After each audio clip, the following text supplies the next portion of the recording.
belajar mengenai keimunan manusia. Hari ini kita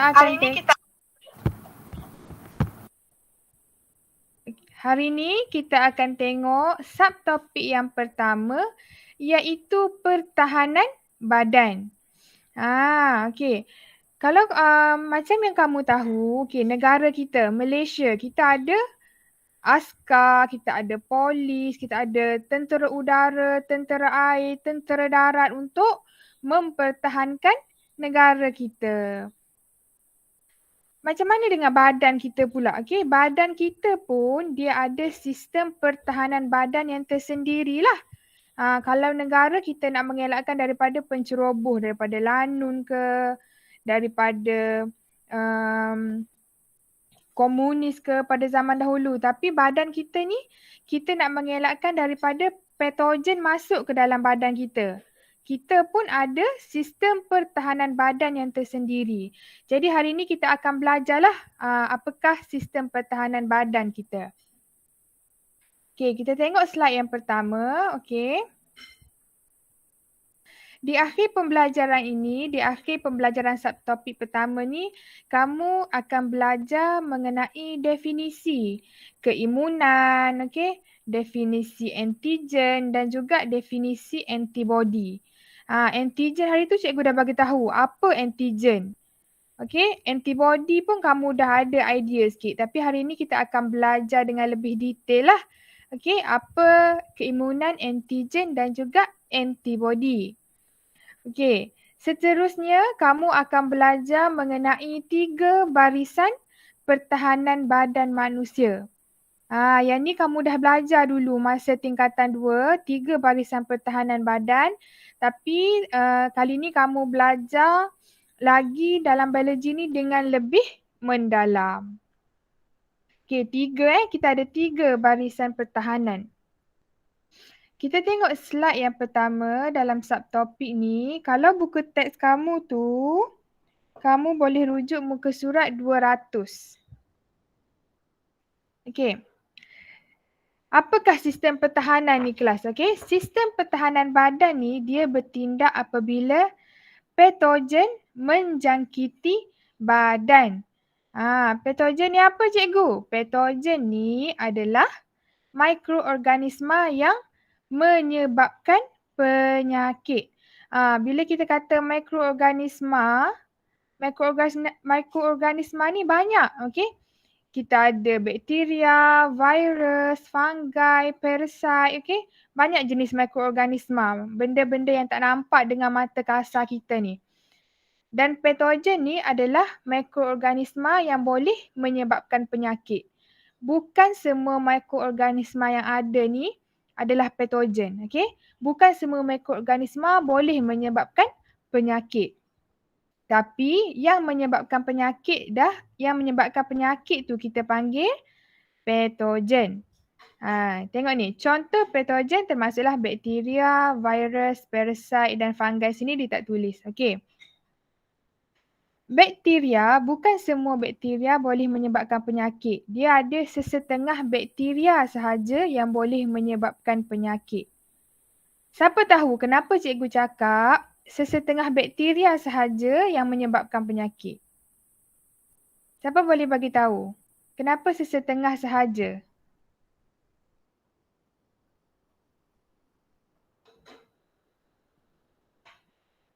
Ada yang tahu ke?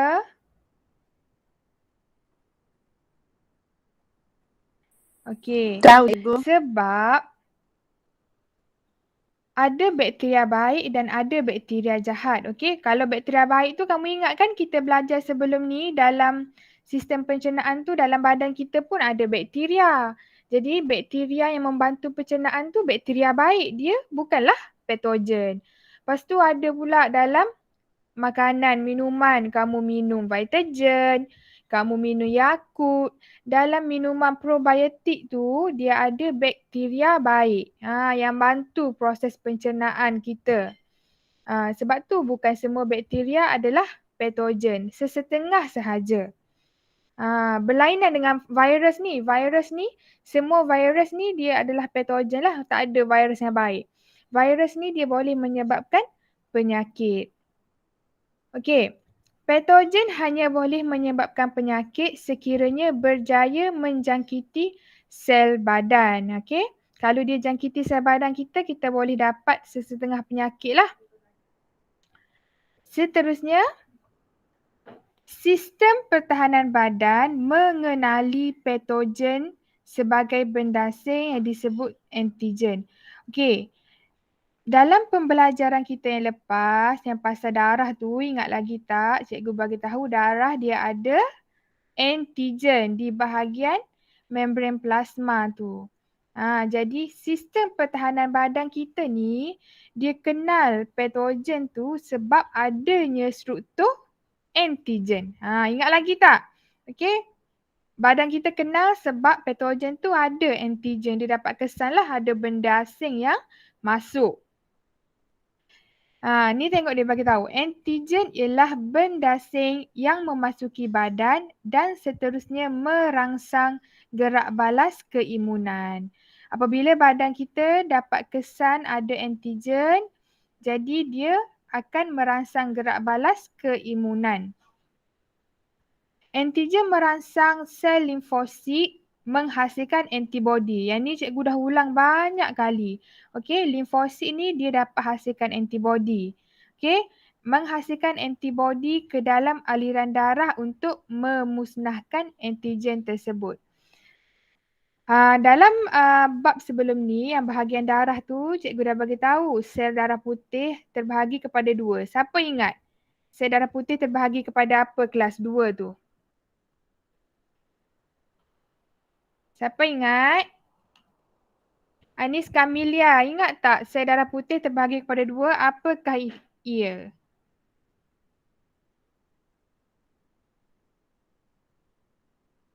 Granul apa cikgu? Granulosit ke?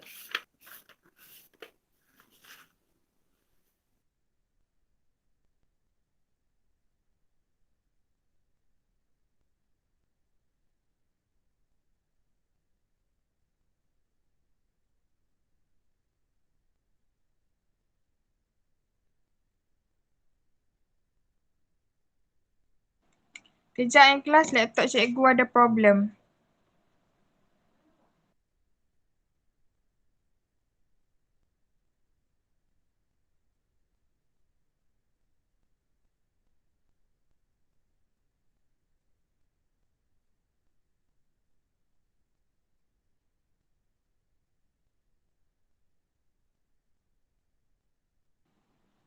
Ya, betul Fatul Muin. Granulosit dan agranulosit. Okey, kejap laptop cikgu ada masalah.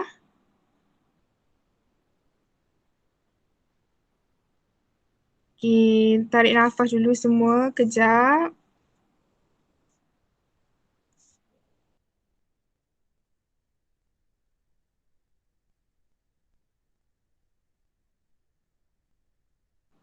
Sambil-sambil tu bolehlah kamu nak pergi minum air ke apa.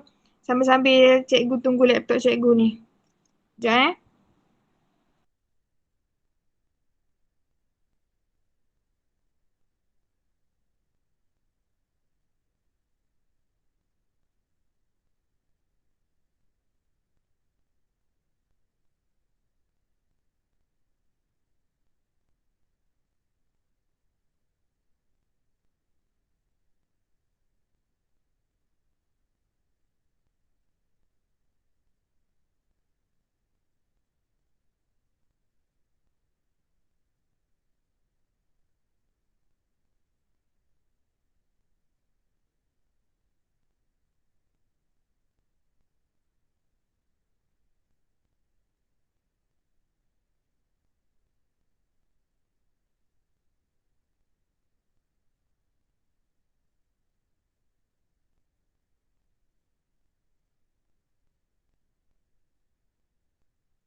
Okey, semua ada lagi ke? Ada cikgu. Okey, good.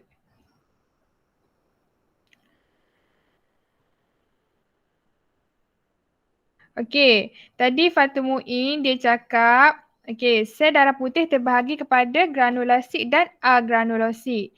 Okey, betul lah yang Fatu Muin cakap tu. Dan kat sini kalau kamu tengok, okey kita sambung kat sini, kalau kamu tengok antigen ni dia merangsang sel limfosit. Sel limfosit ni tergolong dalam kumpulan yang mana kelas? Agranulosit ke granulosit? Ni limfosit ni. Ingat lagi tak dia terdiri dalam kumpulan yang mana? Agranulosit. Betul. Okey. Limfosit ni kamu kena ingatlah dia terdiri dalam kumpulan agranulosit. Dia tak ada granul. Okey. Sebab tu pentingnya kamu fahamkan dulu bab yang sebelum ni supaya kamu tengok je limfosit kamu dah tahu dia duduk dalam kumpulan yang mana. Okey. Kamu dapat kaitkan. Okey. Antigen dia merangsang sel limfosit, sel darah putih limfosit ni untuk menghasilkan antibodi ke dalam darah untuk memusnahkan antigen tersebut. Okey, bila antigen masuk, badan kesan sel limfosit akan hasilkan antibodi. Okey, kita tengok pula antibodi ni apa? Okey, antibodi adalah protein yang terdapat pada permukaan limfosit ataupun protein yang dibebaskan oleh limfosit ke dalam plasma darah lah sebagai tindak balas apabila badan kita dapat kesan kemasukan benda asing iaitu antigen. Interaksi antara antibodi dan antigen yang menyebabkan antigen dimusnahkan dikenali sebagai gerak balas keimunan. Antibodi lawan antigen ni kita panggil sebagai gerak balas keimunan. Apa pula keimunan ni? Kita tengok pula apa maksud keimunan. Keimunan ialah keupayaan badan untuk melawan jangkitan penyakit yang disebabkan oleh patogen ataupun sebarang benda asing melalui serangan spesifik terhadap patogen tersebut. Okey. Apa maksud serangan spesifik ni? Maksudnya antibodi kita ni dia ada tugas yang tertentu kelas. Maksudnya kalau antigen A yang masuk, antibodi A yang akan lawan. Okey, macam tu. Dia ada pasangan dia dah. Dia spesifik. Dia tak ada satu antibodi lawan semua benda. Tak ada macam tu. Okey, antibodi ni dia spesifik. Dia dah ada. Macam contoh kita belajar darah hari tu, okey. Kita ada antibodi untuk lawan antigen A, antigen B untuk mengelakkan darah yang berlainan masuk ke dalam badan kita tu. Okey, dia spesifik. Apabila badan kita berjaya menentang jangkitan sesuatu penyakit, kita dikatakan imun terhadap penyakit tersebut. Okey, kita imun lah kalau kita berjaya menentang jangkitannya. Macam contoh, kamu dapat vaksin tu kan? Okey, kamu pergi cucuk vaksin, kamu cucuk Pfizer kan untuk vaksin COVID tu. Okey, dalam vaksin tu dia dah ada dah virus tu. Jadi apabila kamu sembuh, lepas cucuk tu kamu demam ke apa, kamu sembuh. Apabila kamu sembuh tu maksudnya kamu dah berjaya lah melawan virus tu. Maksudnya kamu dah imun terhadap COVID-19 tu lah insya-Allah. Okey. Kita tengok barisan pertahanan kita ni ada berapa. Kalau negara kita ada macam cikgu cakap tadi tentera polis, tentera polis pula. Tentera udara, tentera darat, tentera air. Tentera air. Betul ke tentera air? Tentera laut. Tentera laut. Betul. Okey, tentera laut. Okey. Badan kita pula dia ada 3 barisan pertahanan. Okey, ingat lagi tak yang form 2 dulu kamu belajar 3 barisan pertahanan ni? Kita tak ingat dah. Tak pernah dengar pun cikgu saya. First time ni dengar ni. Ingat tak? Ingat tak ingat? Ingat sikit-sikit lah. Okey, ingat sikit-sikit. Bagus, ingat sikit-sikit. Hari ni kita ingat mula Jadi kita ada barisan pertahanan yang pertama, kita ada yang kedua dan kita ada yang ketiga. Okey, kita tengok dulu barisan pertahanan yang pertama. Barisan pertahanan pertama terdiri daripada fizikal dan juga kimia. Kimia ni apa? Kimia ni macam enzim lah yang ada dalam badan kamu tu. Kejap lagi kita tengok enzim apa yang ada. Dia merupakan bahan kimia ataupun cecair yang boleh lawan sesuatu patogen tu. Okey, kalau fizikal pula dia macam daya tolakan, pecahan ataupun pergerakan secara fizikal. Okey, fizikal dan kimia. Dua-dua fizikal dan kimia ni dia menghalang patogen daripada memasuki badan. Okey, barisan pertahanan pertama merupakan barisan pertahanan yang tidak spesifik. Dia tak spesifik. Maksudnya apa? Macam cikgu cakap tadi, kalau spesifik ni dia dah ada antibody tertentu untuk lawan patogen yang tertentu. Tapi barisan pertahanan yang pertama dia tak spesifik. Maksudnya dia akan halang semua jenis patogen masuk dalam badan kita. Tak kisah apa-apa jenis, dia akan cuba untuk halang lah. Okey? Dia tak spesifik. Berfungsi menghalang kemasukan patogen ke dalam badan. Okey. Kita tengok. Yang pertama, kita ada enzim lisozim. Sebelum ni kamu pernah belajar kan pasal lisosom? Lisosom dia akan hasilkan enzim lisozim. Okey. Enzim lisosim kat mana dia ada? Dia ada dalam air mata, ada dalam hingus, ada dalam air liur. Dia ada dalam ni benda-benda ni. Dan dia merupakan protein antimikrob. Antimikrob ni apa? Antimikrob ni maksud dia dapat bunuh mikroorganism lah. Yang dapat mengurai serta membunuh sesetengah jenis bakteria. Okey, dia tak berkuasa untuk melawan semua, tapi sesetengah jenis bakteria tu dia dapat lawan.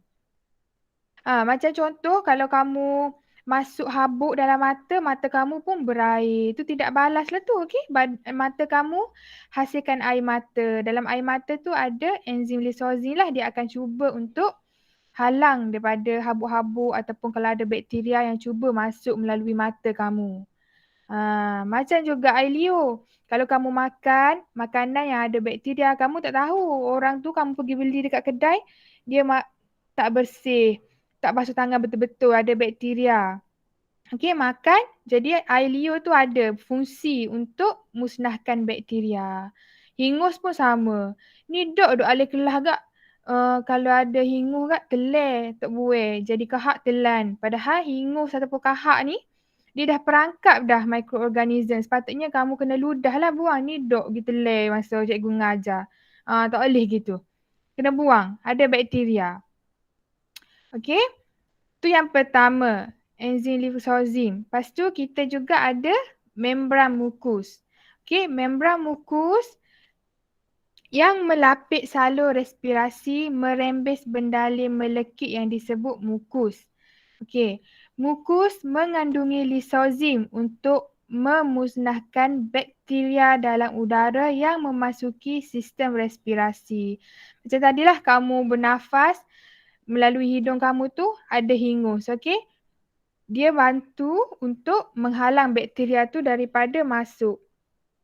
Dan kalau kamu tengok dalam buku teks kamu muka surat 201 tu, untuk bahagian membran mukus tu kamu nampak dia ada struktur sel. Lepas tu kamu nampak tak dia ada macam ada silia tu.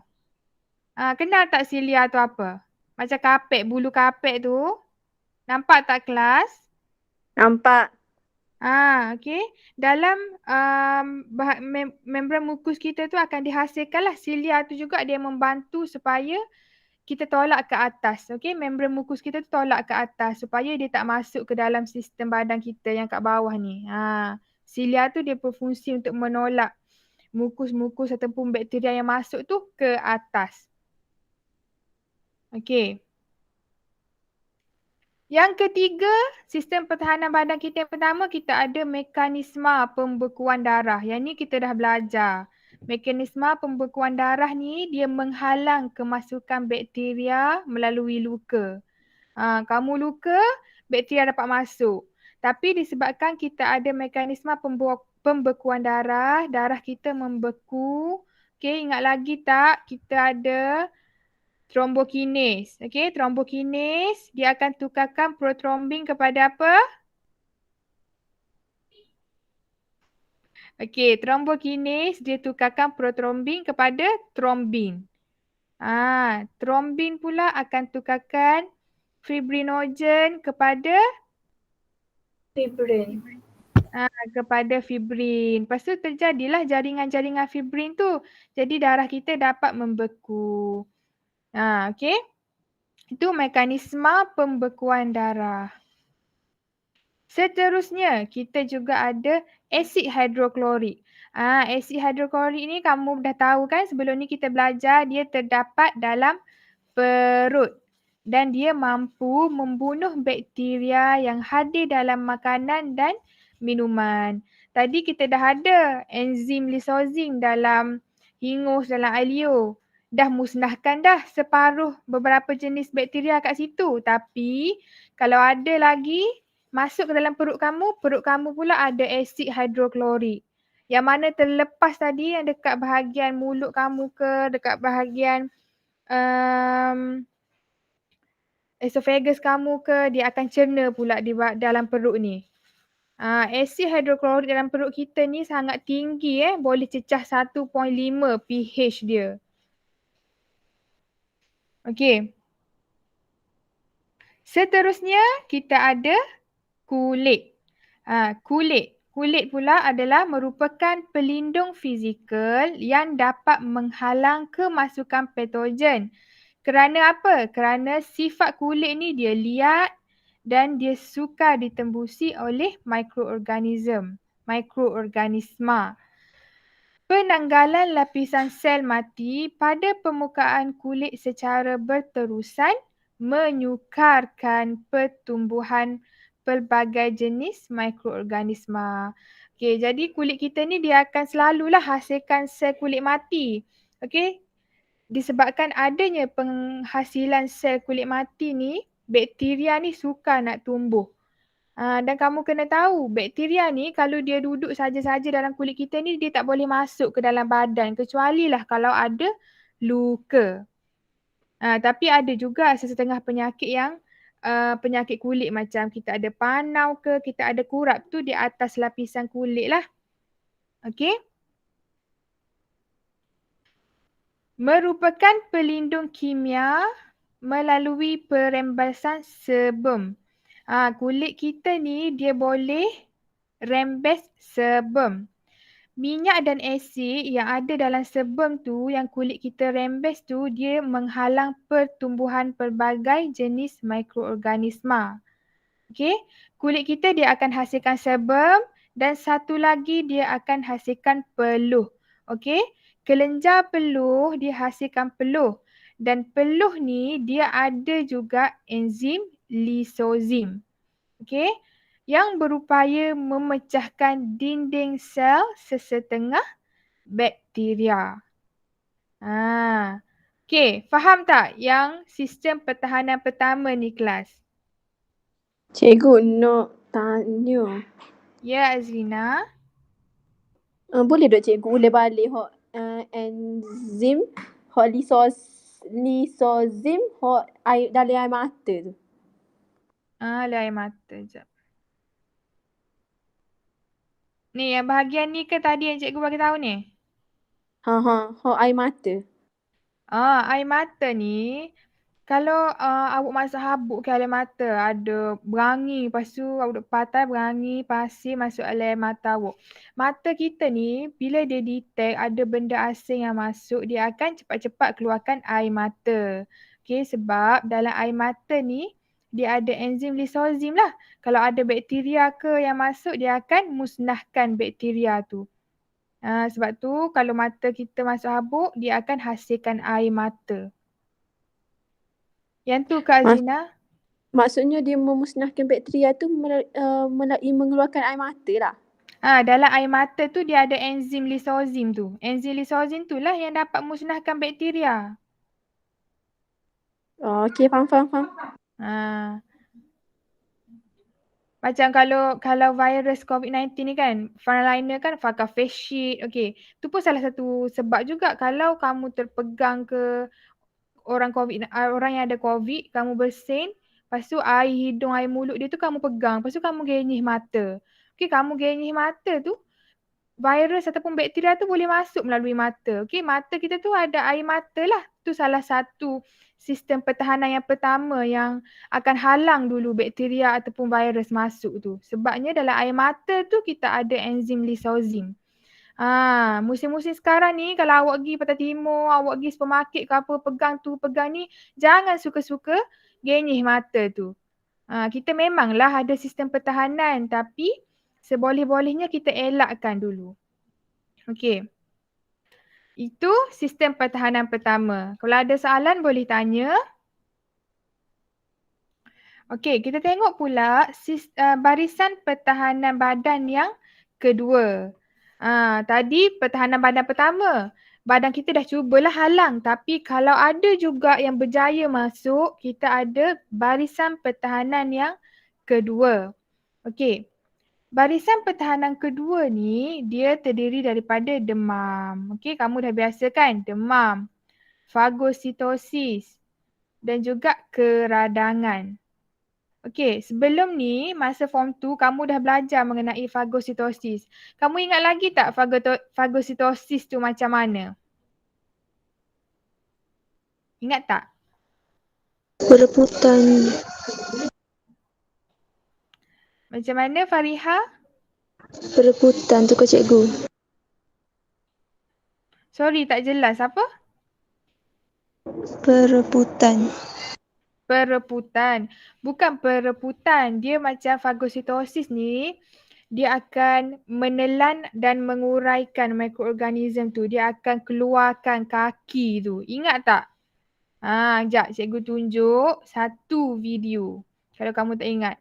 Okay. Proses untuk sel badan kita ni dia telan patogen yang masuk. Tengok ni cikgu share.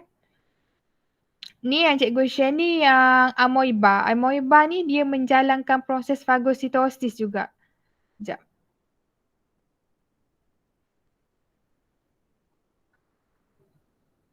Okay, tengok tengok ni. Amoeba ni sekarang ni dia buat keluar kaki dia. Okay, kaki palsu dia ni. Dia cuba untuk perakap makanan dia lah. Dia nak makan ni. Okay, lepas tu kamu tengok. Kejap lagi ruang kat tengah ni dia akan makin kecil, makin kecil. Sekarang ni makanan dia ni kalau badan kita patogen lah dah tak boleh keluar sebab dah diperangkap.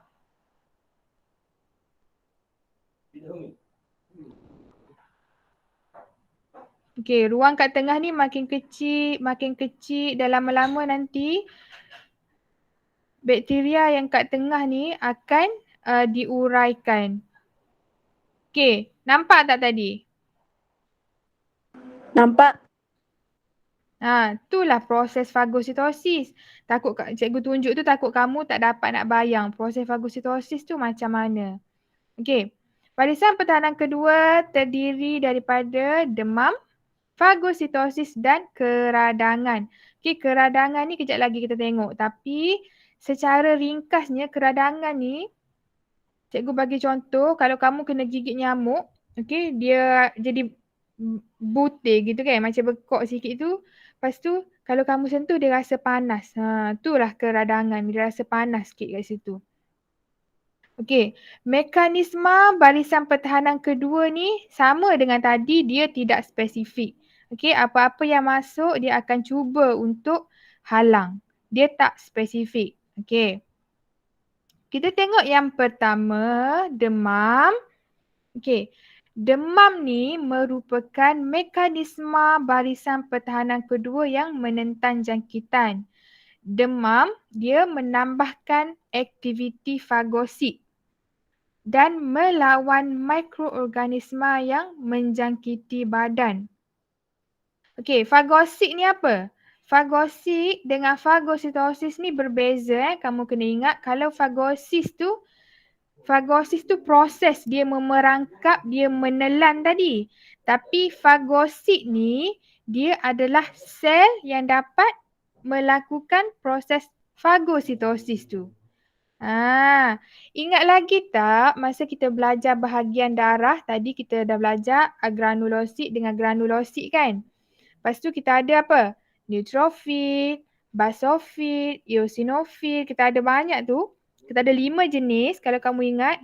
Dalam 5 jenis tu, kamu ingat lagi tak yang mana yang dapat melakukan fagositosis?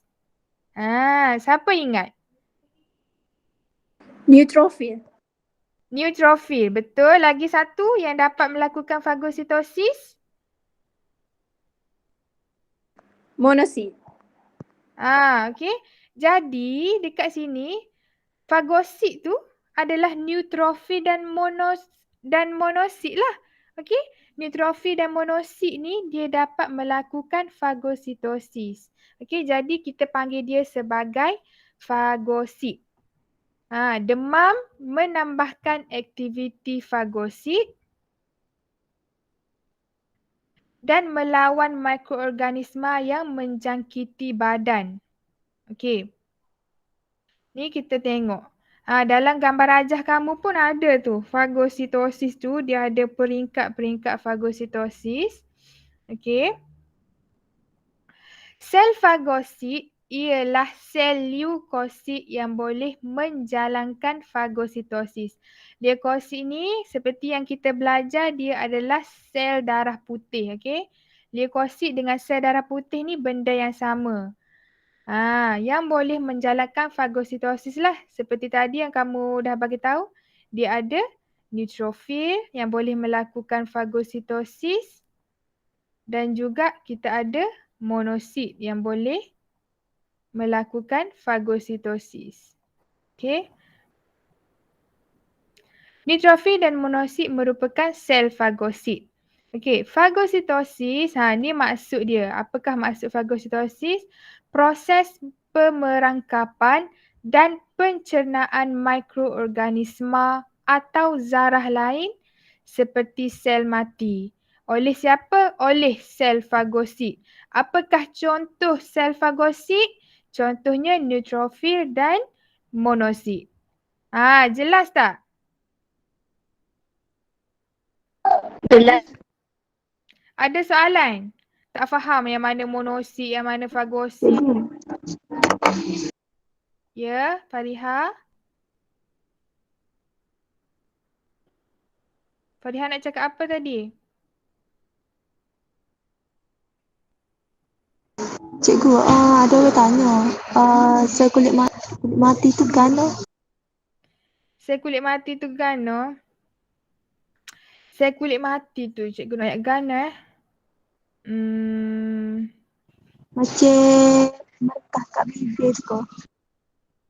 Boleh juga macam kulit kamu tu kadang-kadang dia menggelupas. Tu pun salah satu juga sel kulit mati. Tapi hak tu hak nampak lah. Tapi sebenarnya sel kulit mati ni dia ada je di keseluruhan badan kita cuma kita tak nampak. Okey, yang nampaknya salah satunya macam menggelupas tu lah dia buang sel kulit yang mati tu. Okey, Fariha? Okey, cikgu. Okey, walaupun kita tak nampak tapi sebenarnya sel kita tu dia selalu menghasilkan sel-sel yang mati tu. Okey? Apa wah? Okey, sorry. Okey, Kita tengok slide yang seterusnya. Apabila jangkitan berlaku, sel fagosit bergerak ke kawasan yang dijangkiti dan memasuki bendalir tisu melalui liang dinding kapilari. Ingat lagi kan kita ada bendalir tisu, kita ada liang dinding kapilari. Jadi sel fagosit ni dia dapat masuk ke bendalir tisu tu. Kalau dia kesan dekat situ ada jangkitan, dia akan keluar daripada dinding kapilari, dia pergi ke bendalir tisu, dia pergi ke tempat jangkitan ni berlaku. Okey, apabila sel fagosit dia menemui patogen, sel fagosit tadi dia akan kepung patogen tu. Tadi kita dah tengok kan fagositosis tu dia keluarkan kaki, dia kepung patogen dan enzim lisosim yang ada dalam tu dia akan cerna patogen tu. Dia akan cerna. Okey, ni gambar dalam buku teks kamu. Boleh tengoklah macam mana fagositosis ni, proses dia berlaku. Okay. Kalau tak jelas slide cikgu ni, kamu tengok dalam buku teks kamu tu. Okay. Pertama sekali, sel fagosit. Tadi kita dah belajar sel fagosit ni neutrofil, monosit lah. Sel-sel yang dapat melakukan proses fagositosis. Okay. Sel fagosit mengunjurkan pseudopodium.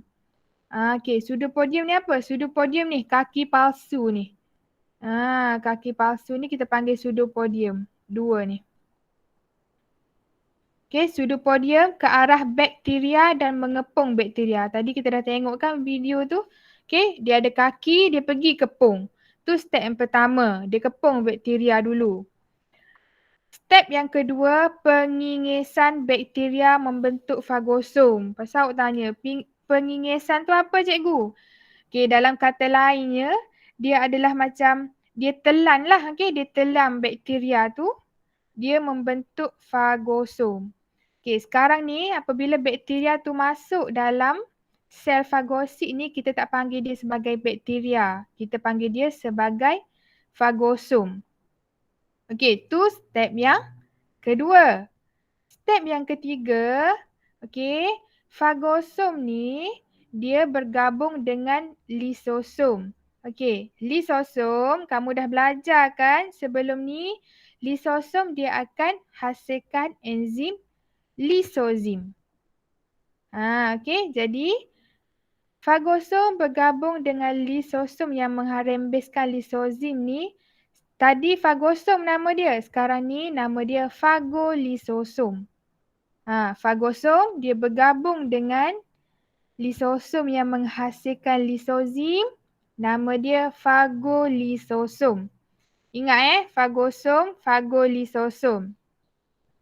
Seterusnya step yang keempat, bakteria tadi dia akan musnah lah. Okay? Kita ada lisozim tu, bakteria tadi dia akan musnah, dia akan terurai. Lepas dia terurai, step yang last kali kita sel fagosit kita ni dia akan singkirkan sisa mikroorganisma tu keluar sel. Jadi sekarang ni bakteria tu dia dah matilah, dia dah tercerna, dia dah terurai. Okay, dia dah singkirkan ke luar sel. Macam itulah proses fagositosis ni berlaku. Okay.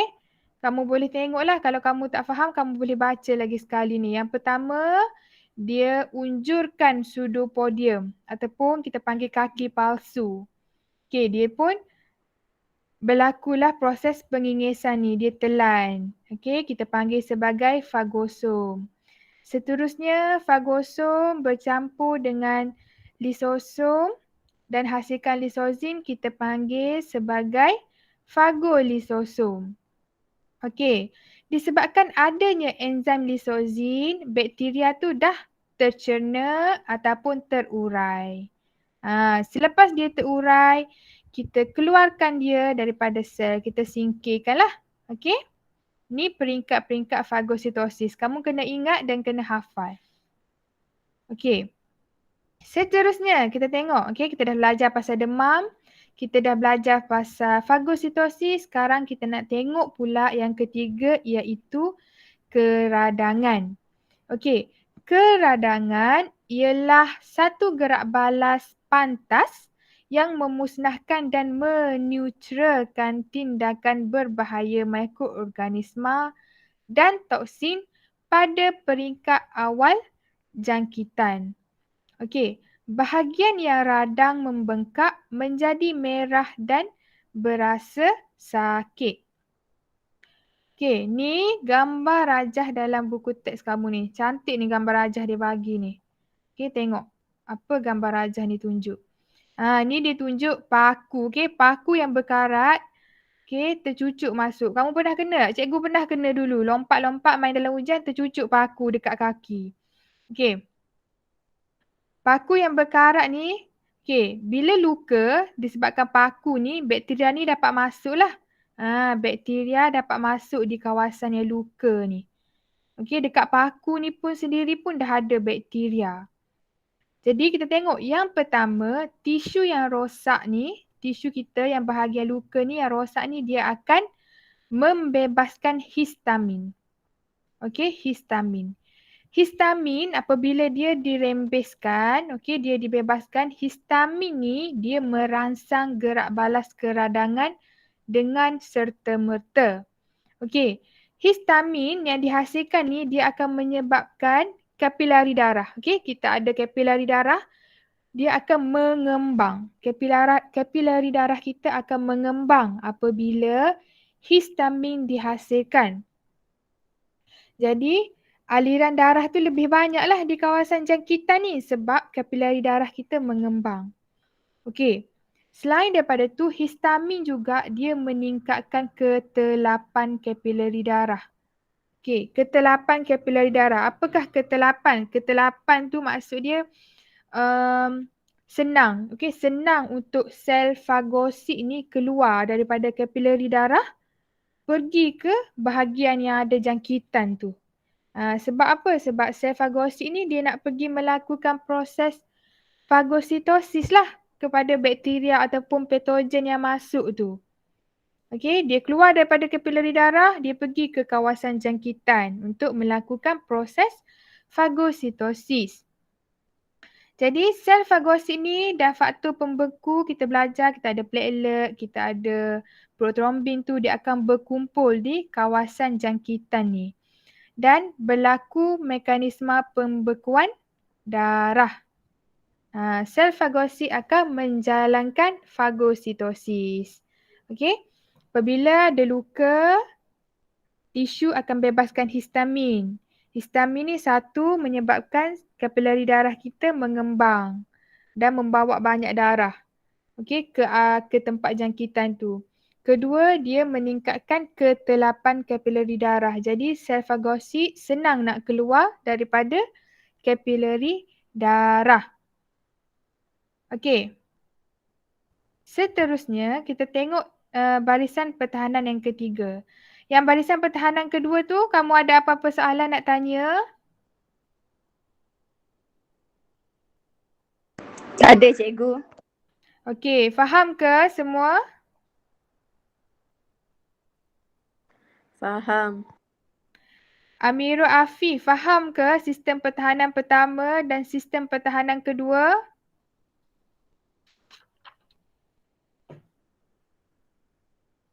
Amirul Afif?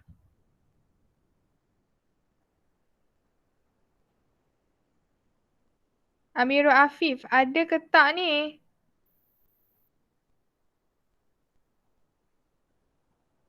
Faham, okey, good. Okey, seterusnya kita tengok barisan pertahanan yang ketiga. Okey, kita dah ada pertama, kedua. Tapi bakteria ada juga yang mampu lepas barisan pertahanan pertama dan kedua. Okey, sekarang ni kita ada barisan pertahanan ketiga iaitu barisan pertahanan yang terakhir lah. Ataupun kita panggil last defense mechanism dah ni, yang terakhir dah ni. Okey. Sekiranya patogen berjaya mengatasi barisan pertahanan kedua, barisan pertahanan ketiga akan diaktifkan. Okey, barisan pertahanan ketiga ni merupakan gerak balas keimunan oleh sel limfosit. Okey. Sel limfosit yang terbentuk di dalam nodus limfa menghasilkan antibodi. Ni kita flashback balik kepada sistem limfa dalam badan tu. Okay, ingat. Dalam sistem limfa kita ada nodus limfa. Okay, yang bulat-bulat tu kalau kamu dapat bayang gambar rajah yang sebelum ni dia ada bulat-bulat tu nodus limfa. Dekat situ sel limfosit akan hasilkan antibodi. Okey, dan kamu juga kena tahu sistem barisan pertahanan ketiga ni dia adalah sistem pertahanan badan yang spesifik. Okey, dia spesifik. Yang tadi pertama dan kedua dia tak spesifik, tapi yang ketiga ni dia spesifik. Okey. Tindakan antibodi adalah spesifik. Setiap jenis antibodi hanya boleh bergabung dengan antigen yang tertentu. Okey, dia ada antibodi yang khusus untuk satu-satu jenis antigen tu. Okey, apabila seseorang dijangkiti patogen, sejumlah besar sel limfosit akan terkumpul di dalam nodus limfa untuk memusnahkan antigen dan benda asing. Okey, sel limfosit dia akan hasilkan antibodi lah untuk memusnahkan antigen. Dia akan hantarlah antibodi tu ke tempat-tempat yang berlaku jangkitan tu. Okey, hal ini menyebabkan nodus limfa membengkak. Ingat lagi tak kelas sebelum ni? Cikgu bagi tahu, okay, kalau kita pergi hospital, doktor selain daripada dia cek jantung, selain daripada dia cek suhu, dia juga akan cek leher kita ni bengkak ke tak. Dia akan cek belakang telinga kita ni bengkak ke tak. Okay? Kalau bengkak, okay, kamu kena tahu bahagian leher, bahagian belakang telinga antaranya lah. Okay, banyak lagi tempat lain. Okay, leher dan belakang telinga ni dia ada nodus limfa. Okay, kalau doktor cek, okay, leher kamu bengkak, belakang telinga bengkak. Maksud dia apa kelas? Maksud dia apa kalau leher dan belakang telinga kamu bengkak? Kita tengah belajar ni tadi ni. Tonsil ke? Apa Fariha? Tonsil ke? Tak jelas. Fariha cakap apa? Fariha boleh tulis. Cuba tulis kat komen. Tonsil. Okey. Tonsil bengkak tu pun satu. Betul. Maksudnya dia ada jangkitan. Okey. Tonsil bengkak tu maksudnya ada jangkitan. Okey. Nodus limfa ni dia ada di leher dan belakang telinga. Jadi apabila tempat yang ada nodus limfa ni bengkak, doktor boleh tahu. Oh, maksudnya sekarang ni badan kamu ni ada jangkitan. Sebab tu nodus limfa kamu bengkak. Sebab sel limfosit tengah hasilkan antibodi. Okey. Tonsil bengkak tu betul lah maksudnya ada jangkitan. Okey.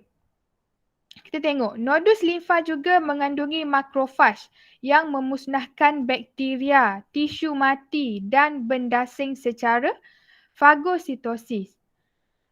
Okey. Kamu bertanya, cikgu, makrofag ni apa? Makrofag. Kamu tahu tak? Kamu pernah dengar tak makrofag ni apa?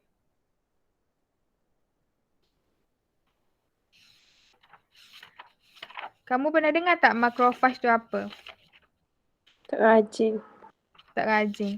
Okey, makrofag tu dia sebenarnya adalah monosit.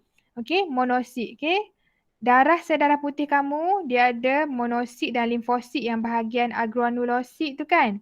Jadi monosit ni dia boleh upgrade.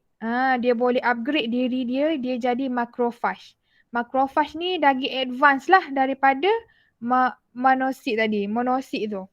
Makrofag ni dia lebih advance, dia lebih hebat untuk mempertahankan badan. Tapi asalnya dia adalah monosit. Okey. Limfosit dia dibahagikan kepada dua jenis iaitu kita ada sel limfosit T dan juga sel limfosit B. Ada dua jenis. Hari tu kamu belajar limfosit je. Tapi hari ni kita belajar, kita tahu yang sel limfosit ada dua jenis. Okey, apa fungsi sel limfosit yang dua jenis ni? Okey, kita tengok dulu sel limfosit T. Okey, fungsi sel limfosit T, dia akan menyerang sel-sel yang dijangkiti oleh patogen ni. Okey, dia pergi serang. Sel limfosit T ni juga fungsi dia akan rangsang sel limfosit B untuk menghasilkan sel memori. Okey, kamu kena tahulah sel limfosit T dia serang sel dan dia rangsang sel limfosit B. Okey, sel limfosit B ni apabila dirangsang dia akan hasilkan sel memori. Dia ada sel memori. Sekiranya patogen yang sama menyerang, sel memori akan dirangsang untuk menghasilkan antibodi dengan serta-merta. Okey, contoh. Contoh kali pertama kamu dapat bertih. Kali pertama kamu dapat bertih. Sebab tu orang tua-tua dia kata bertih ni kamu naik sekali je. Lepas tu kamu tak naik dah. Sebab apa? Sebab kita ada sel memori ni kelas. Okay. First time bertih naik, badan kamu ni dia akan belajarlah sel memori ni dia akan hasilkan antibody. Okay, dia akan hasilkan antibody tapi dia ambil masa yang lama sikit untuk dia hasilkan antibody nak lawan penyakit bertih ni. Okay, lepas tu kali kedua bertih tu nak naik lagi sel memori ni dia dah ada memori. Dia dah tahu dah, okay kalau bertih naik hasilkan antibody ni untuk lawan. Okay, kalau tadi dia ambil masa, kali kedua bertih nak jangkiti kamu sel memori dia dah ada memori, jadi dia dapat hasilkan antibody dengan cepat. Dia tak payah nak fikir dah. Dia dah ada, dia dah kenal dah. Tu fungsi sel limfosit B. Dia hasilkan sel memori. Sel limfosit T dia akan pergi serang. Okey. Ni gambar rajah dalam buku teks kamu lah. Okey. Kita ada sel limfosit. Sel limfosit ada antibody lah. Dia hasilkan antibody untuk lawan antigen tu. Okey. Seterusnya, okey, sebelum tu kamu faham tak yang barisan pertahanan ketiga ni kelas?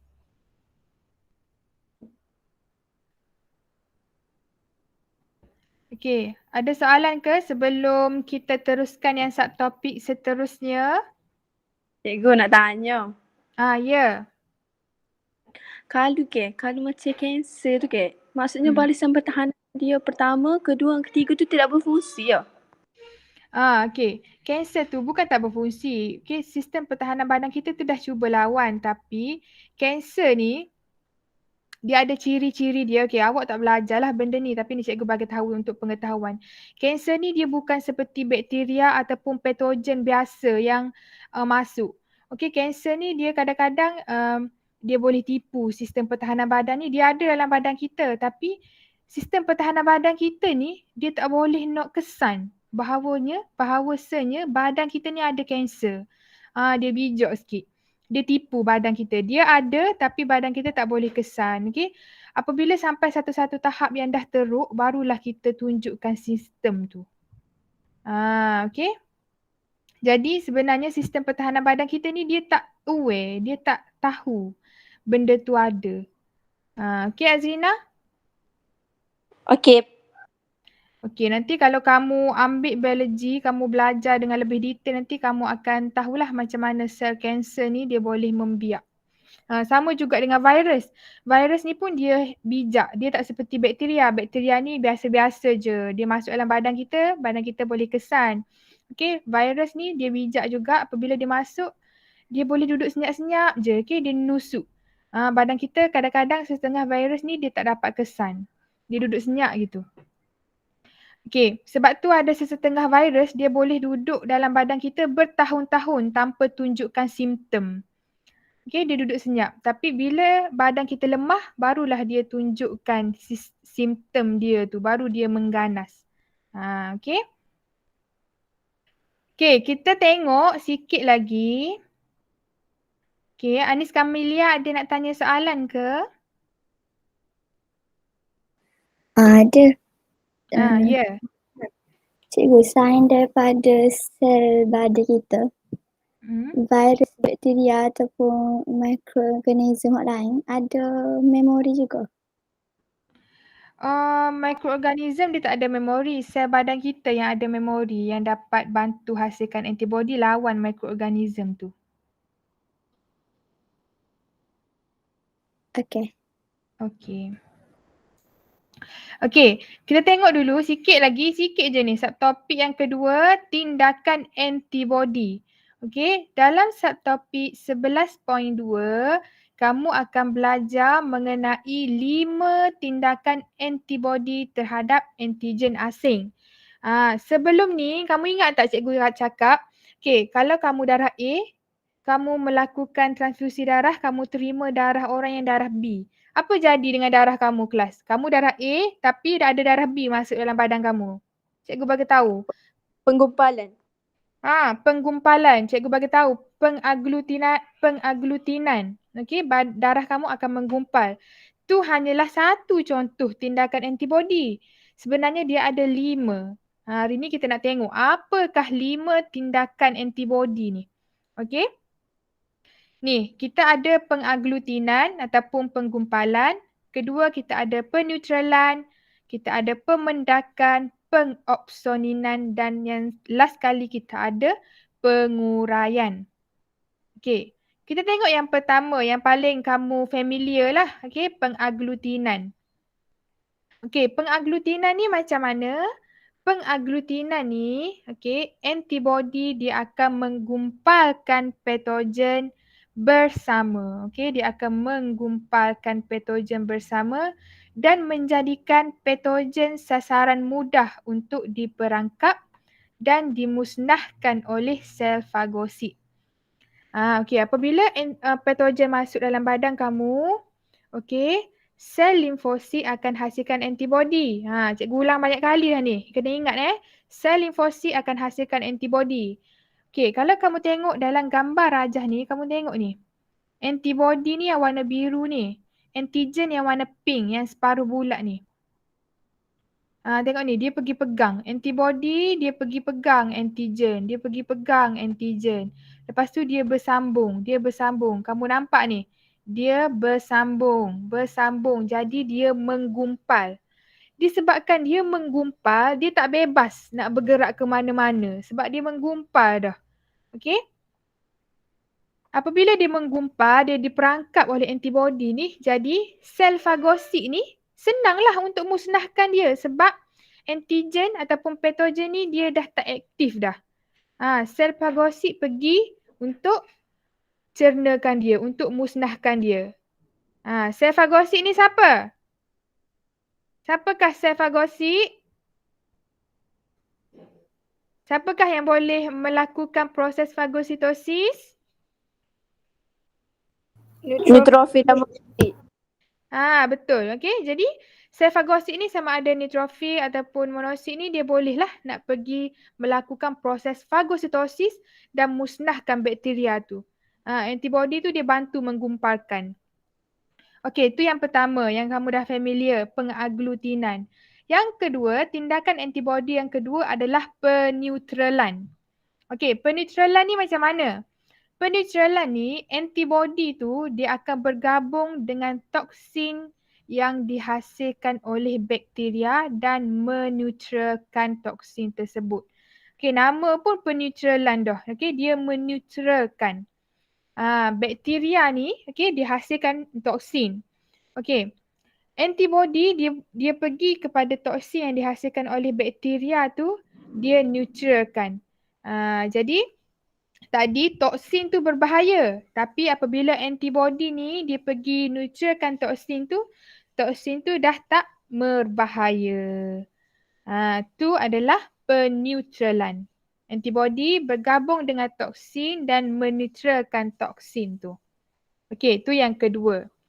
Yang ketiga, tindakan antibody yang ketiga adalah pemendakan. Okey, pemendakan tu adalah apabila antibody dia bertindak dengan antigen terlarut. Okey, antigen terlarut. Sebelum ni antigen ni terlarut. Okey, lepas antibody tu dia pergi bergabung dengan antigen yang terlarut ni, dia jadi tidak terlarut. Apabila dia tidak terlarut, berlaku mendakan ni, jadi dia mudah dihasilkan mudah dimusnahkan oleh sel fagosit lah. Macam sebelum ni, mula-mula fibrinogen terlarut, lepas tu jadi fibrin. Okey, apabila dia tidak larut tu lebih mudah untuk fagosit ni memusnahkan antigen ataupun patogen tu. Tu proses pemendakan. Daripada antigen yang terlarut jadi antigen yang tidak larut. Itu proses pemendakan. Okey, seterusnya kita ada pengopsoninan. Kita tengok pula pengopsoninan. Okey, pengopsoninan ni, antibody ni dia akan bergabung dengan antigen dan bertindak sebagai petanda. Okey, ingat, pengopsoninan ni petanda supaya sel fagosit boleh mengenali antigen dan memusnahkan. Bila antigen masuk dalam badan kamu, antibody ni dia darah merah, suruh dia darah merah ke antigen tu. Disebabkan antigen ni ni ada darah merah ni, jadi sel fagosit ni kenal tu. Oh, darah merah tu. Jom kita tempat dia. Okey, jom cerna.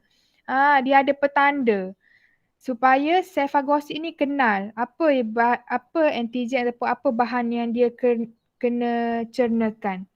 Darah merah cikgu beri contoh tu sebagai analogi lah. Nanti kamu bayang pula antigen yang ada darah merah. Ni, tengok gambar dalam buku teks kamu ni. Tengok ni. Asalnya bakteria dengan antigen ni macam ni. Tapi sekarang ni dia ada satu lagi struktur yang pergi melekat dekat antigen. Nampak ni? Okay, nampak ni antibody ni dia pergi melekat dekat antigen ni, dia bagi petanda lah supaya sel fagosit ni dapat kesan patogen ataupun antigen yang masuk ni. Apabila dia dapat kesan, tengok ni. Dia pergilah melakukan proses fagositosis. Dia akan telan patogen yang masuk dalam badan kamu tu. Okay, dia bagi petanda. Okey, yang kelima, yang last kali adalah tindakan antibody. Yang last kali kita ada penguraian. Okey, penguraian ni macam mana? Penguraian ni antibody tu dia akan bergabung dengan antigen dan menyebabkan bakteria pecah dan terurai. Nama pun penguraian, okey, dia terurai, dia pecah lah. Okey, asalnya dia elok bentuk dia macam ni. Tapi lepas antibody tu pergi serang dia, dia akan terurai macam ni. Okay. Dia lysis. Okay, penguraian. Okay, jadi itulah 5 tindakan antibody. Kamu kena ingat. Apabila berlaku bakteria pecah terurai, maksudnya proses penguraian berlaku. Okay, apabila antibody dia bagi bertindak sebagai petanda, dia pergi melekat dekat antigen, dia jadi petanda, tu adalah proses pengopsoninan. Yang ni daripada antigen terlarut kepada antigen tidak larut, berlaku pemendakan ni, kita panggil proses pemendakan lah. Okey. Seterusnya peneutralan. Okey, seperti dengan nama dia peneutralan, maksudnya dia meneutralkan. Meneutralkan apa? Meneutralkan toksin. Toksin yang dihasilkan oleh siapa? Toksin yang dihasilkan oleh bakteria. Okey, yang ni pengaglutinan, iaitu antibody ni dia akan gumpalkan patogen lah supaya sel fagosit tu senang untuk musnahkan patogen tu. Okey. Jadi habislah hari ni kita belajar 2 subtopik. Okey, 11.1 dan 11.2. Ada apa-apa soalan ke?